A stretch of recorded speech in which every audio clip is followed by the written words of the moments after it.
Okay, walking here into turn 22, which is the 1595 turn. What we got? First of all, there was a ruler death. I'm trying to remember whose. The English? Yeah, I think the English. And they got a slightly worse ruler out of it. Nothing terrible, a 567. Then for events, well, a couple of notable ones. Agricultural tech for the Turks, which is going to help them. They'll have enough money maybe to like actually engage in their war a little bit. But for the Dutch, an agricultural crisis, which it's hard to tell whether or not they're going to come out ahead after last turn. They got that big gain, but now they're going to take a penalty per province. Well, 50% of their provincial income. Sequence of events occurred. Now, one of the first ones, maybe not the first, was Spain inherits Portugal. This can't happen until the Portuguese disaster in Africa happens. Well, some revolts, some destabilization, stuff like that took place. And you can see France got hit with a revolt over in Namur. And, well, I don't know, there was another one somewhere. Some of the political destabilization happened, hurt the Netherlands. They lost some of their Protestant allies. A lot of those are not terribly well aligned. Oh yeah, here's another one, piracy. We see a bunch of pirates beginning to show up, and those are going to kind of harass people. Over here it doesn't matter so much, but over here, well, it's only a Portuguese fleet there. There's a Spanish fleet that's going to show up there, though, which, you know, is the cheap way of them pulling their gold home each turn. So they may want to try to cope with that if they can. Of course, if there's a French war, they may have bigger problems on their hand and not see too much value to that. But the Portuguese disaster, you can see much of Africa is now cleared out. And the overall commodities being pulled back are going to drop significantly. Portuguese shipping was decreased here. They had a monopoly. They no longer do. And not that that's particularly a big deal, except that it means that someone else can get a monopoly there without having to fight them, at least a partial monopoly. It also opens up the way for that inheritance if it gets rolled again. It may or may not happen. There was something else. Maybe that's it. All right. On to the diplomacy. All right. So stepping into the diplomatic stage. Shit. Well, for majors diplomacy, I had to spend some time on the rules. I haven't done the minors diplomacy yet.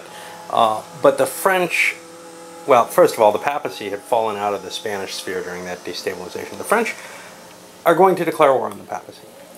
That costs them 2 stability, and it's going to cost them 5 victory points. They think they can make up the victory points. They think they can win this war in a turn. In which case, by win it, I mean completely conquer Spain, or the papacy. This might be a little iffy, certainly in 2 turns, but they'll get 10 victory points for that, plus another 8 for the 2 provinces they're planning on taking, some cash. What's kind of odd is it doesn't seem like there's any penalty for declaring war on the papacy, which I find kind of disturbing, to tell you the truth. But whatever.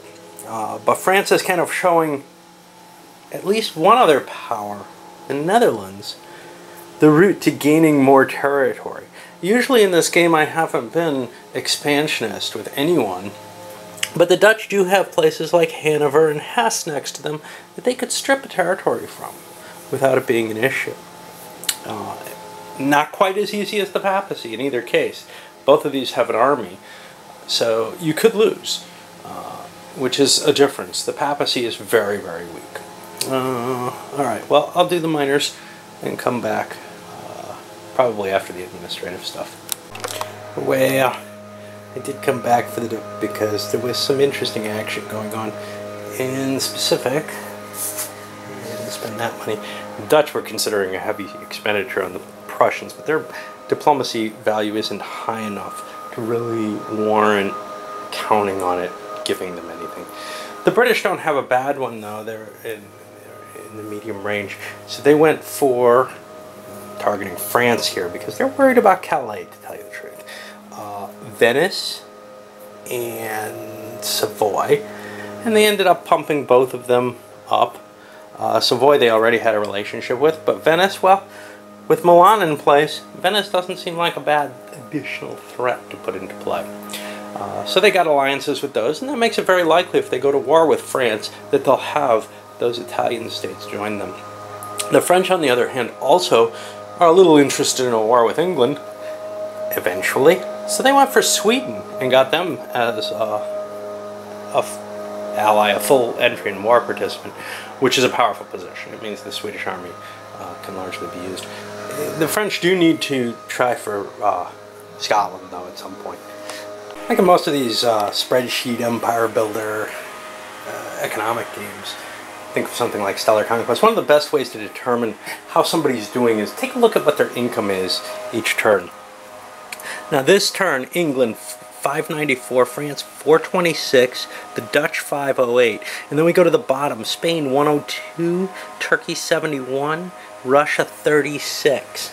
You know, that really shows you something. Now this isn't a flatline game like a Stellar Conquest is. For one thing, you've got this shifting. So Spain, Turkey, and Russia are only making half of what they would be in normal circumstances, whereas the Dutch and English are making 10% more.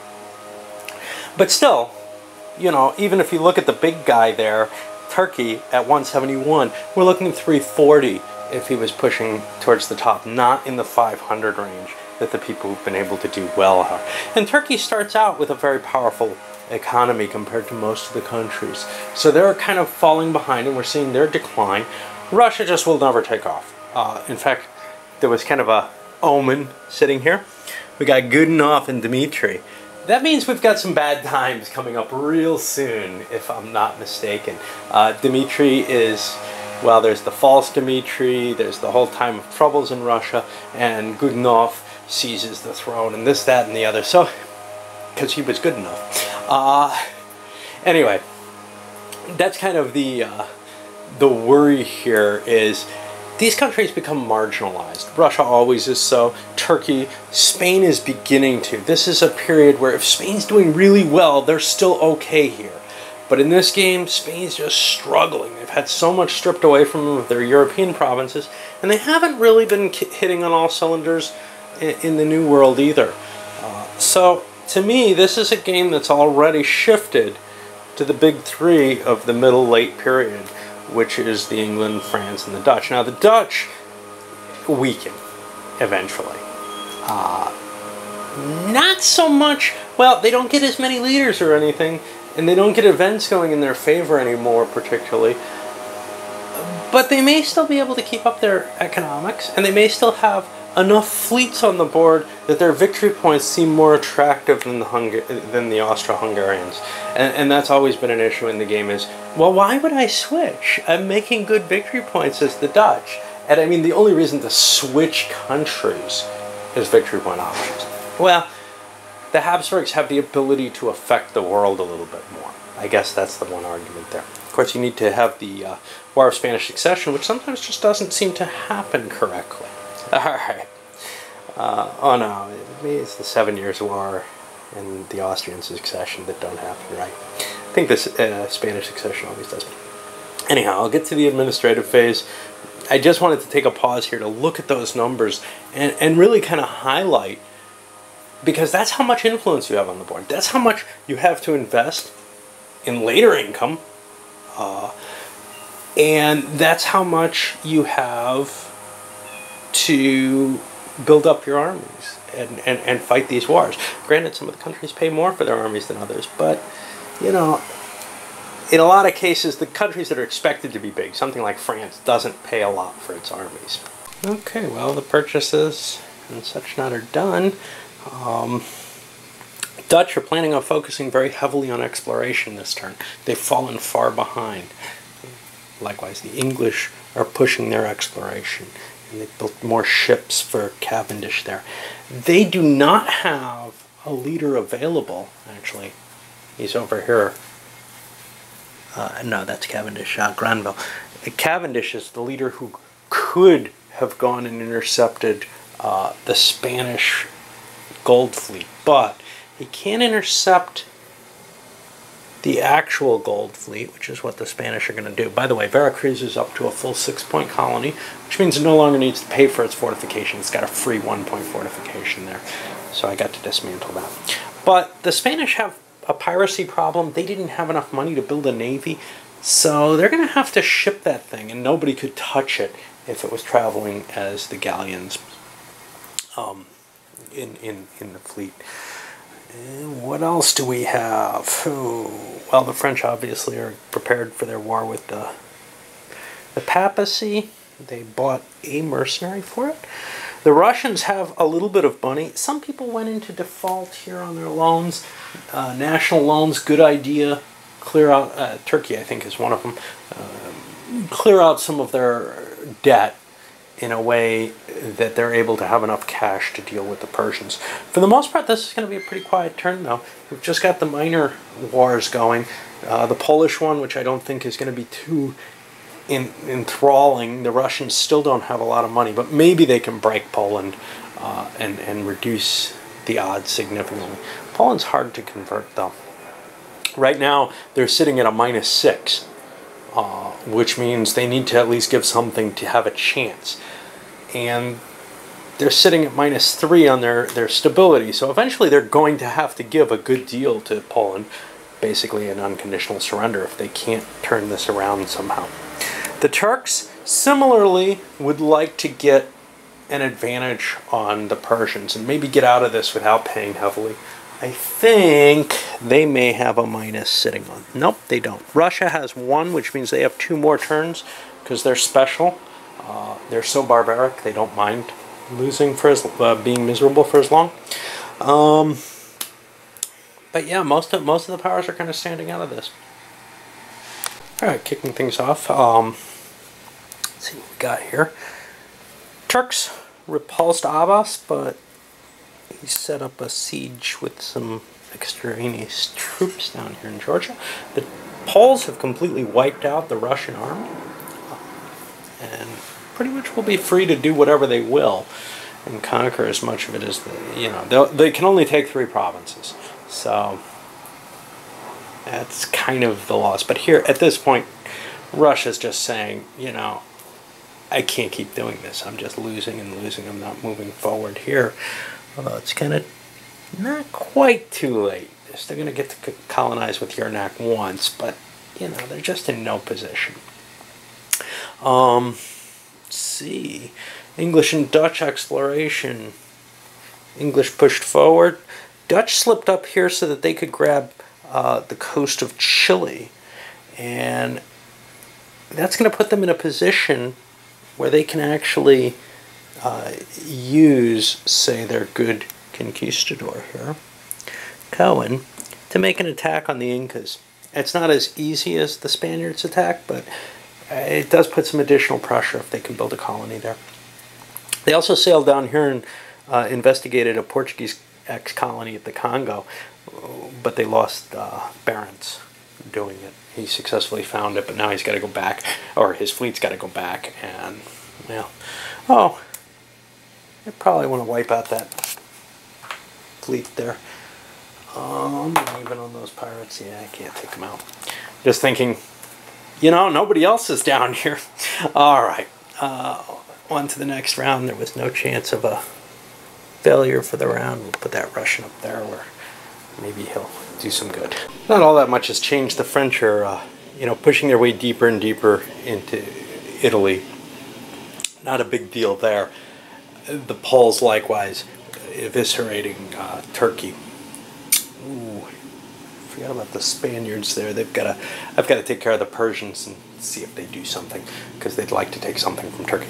But what's kind of cool, the coolest thing I think right now going on, is this race between the English and the Dutch. It looked like the English had the head start, right, because of the Dutch going home, but they've come back around even after that stop at Chile, and they're only slightly behind at this point.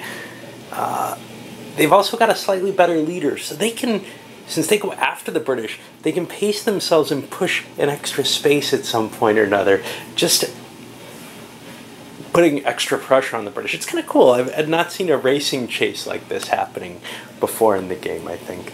Usually only one power. It's because the circumnavigation, usually both of them are done by now. You have Magellan and Drake, right? Well, historically. But, I mean, there are a number of good sailors. In fact, Columbus quite often does it. But here we've got 2 by different powers at the same time, and it's kind of a cute situation. Actually, more than 2. There's 4 different explorers out there, 2 on each fleet. Just as a quick point here, I wanted to go to that Persian thing. So the Persian army came down. Overall had the advantages. Abbas is in charge. He's got better ratings than whoever the Turks have now, Sufi, because they lost the Grand Vizier up there. And he's not quite got the cav advantage, so he doesn't have the +1 for that, but he does have more numerous cav, and it's the heavier cav that counts double in land battle in the shock attack. In the first round went in favor of the Persians. They caused an extra casualty, got an asterisk, which means a morale hit. Second round, Persians still caused some damage. The rolls, I don't remember what they were, but the Turks rolled like a 7, and the Persians rolled significantly less. The Persians took quite a bit of losses. They took like 20 casualties nearly, and the Turks took like 3 or 4 because of the difference. Okay, still livable. Turkish army's fine. Another roll, a 1 for Abbas. That means he's wounded. Roll again, an odd number, he's dead or sacked. In the case of a king, you figure dead is probably it. That kills a morale advantage, but it also meant they had to suffer the attrition result. They roll a 9 for that. That comes out as 70, 80%, 70%. And, you know, the army's gone. The Persian army disintegrated because of that. These kind of things happen all the time in this game. There's a lot of luck. Those 10-sided dice are flat. There's no bell curve in here. It's not just that the die is flat, but the tables are flat as well. So you can get big effects one way or another. There's a lot of randomness here. That's something some people might not like. I personally really love it. But that Turkish army got stopped by the lone Persian here. For the little race, well, the Dutch are beginning to push, and they sailed out a space further. Actually, they only have 1 explorer there. They had a conquistador with them, Kuhn, who they landed at Atjeh, and he was killed there. Sorry, not Atjeh. Atjeh. Atjeh is a different game, Sword in the Stars. Anyway, so they have the advantage here, but here's the interesting thing. The English have Grenville and his extra boats ready to meet up. How exactly they're going to do that, I'm not sure, because probably it means the English can only get this far this turn if they take that option. Basically, you have to stop in an explored area, so if the English don't want to do that, they'd be sailing, say, to here.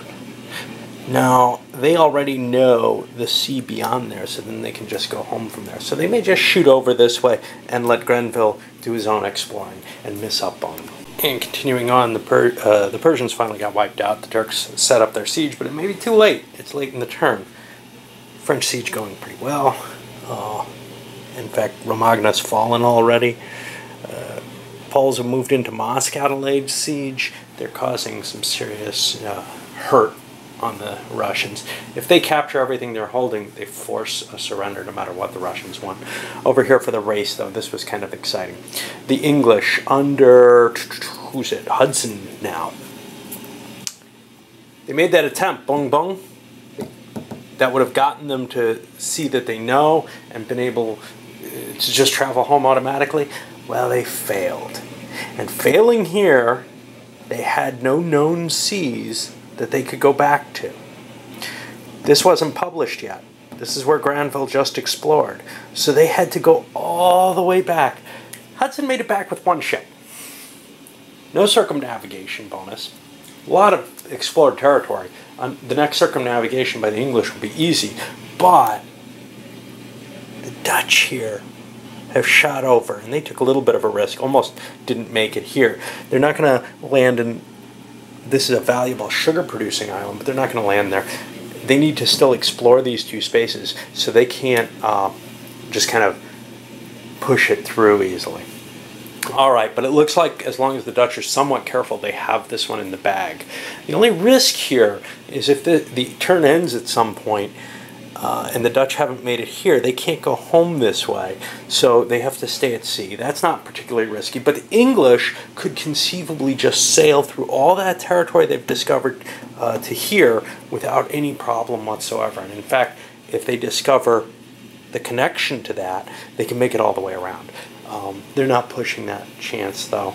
Grenville just went in here, and I think he actually discovered Madras as well, just in order to provide them with a good trading post location. Okay, the round ended after turn 6, or round 6. I played out a few quickly, but what happened in the race is especially interesting. So Hudson came back around in basically 2 leaps, met up with, I don't remember who it was, but he's dead now, Grenville, met up with his ships. He now has 4 ships here. In any circumstances, the Dutch were here, they had to explore this space, they had to stop there, or else stop in some other newly explored space. They couldn't make it home. In any circumstance other than the turn ending, the Dutch are losing this race, because Hudson knows the route back, and he can slip by faster. But, because the round ended, this fella, Houstman, makes it back quicker because it's got a shorter distance back to the Netherlands than the English have. So he's going to get the first circumnavigation. The English are going to get the second one. Both fell at once. Interesting little action going on there. Back here in Europe, the French conquered the papacy. It's already surrendered. It surrendered this round. We don't have to wait until the peace phase for that to happen. And the French grabbed 2 territories and whatever cash the provinces of the papacy would support. Now, theoretically, the papacy has enough money to pay off a bigger bribe than that. But given that this is a special rule, I don't want to make more special rules to say the papacy can always be picked on.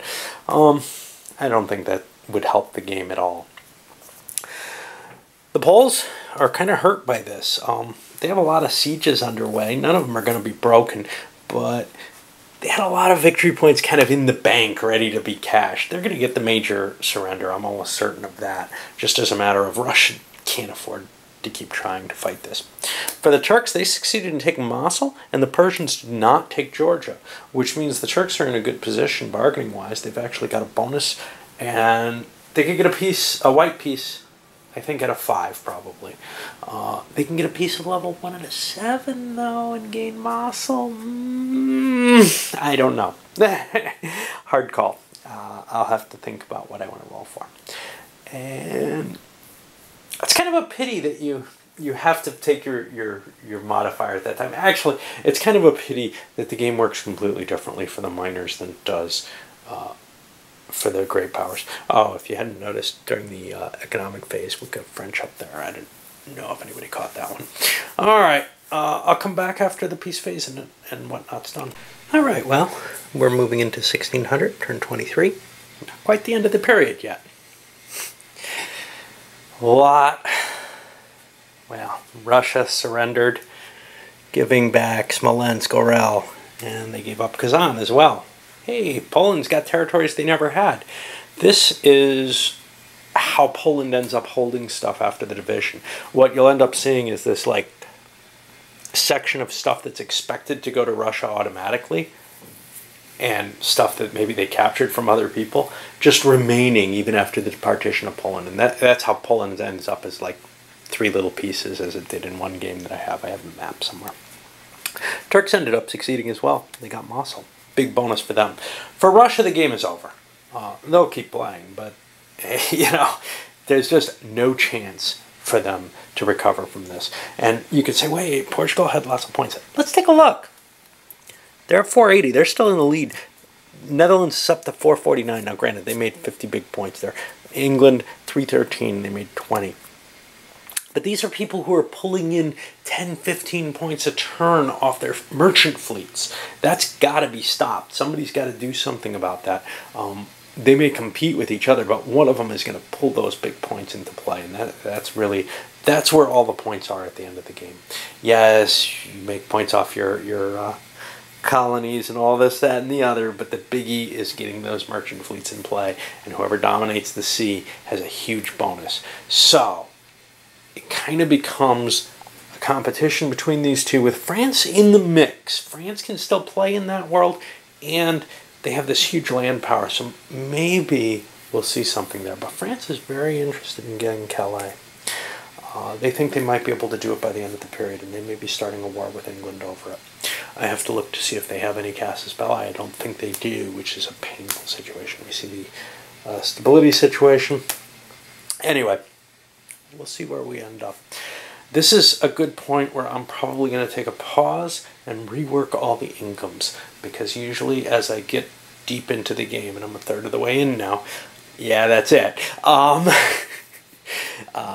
then during that period you'll start seeing the money records that I keep from turn to turn not really being completely correct. And yeah, it probably isn't a big deal, but sometimes it might be as much as $10 a turn somebody's gaining or losing that they shouldn't be. It's one of the costs to keeping the thing all on one sheet and just keeping track of it from turn to turn with modifications on it. But I find that that is far, far more efficient in terms of bookkeeping. So I do it this way. All right, up it goes.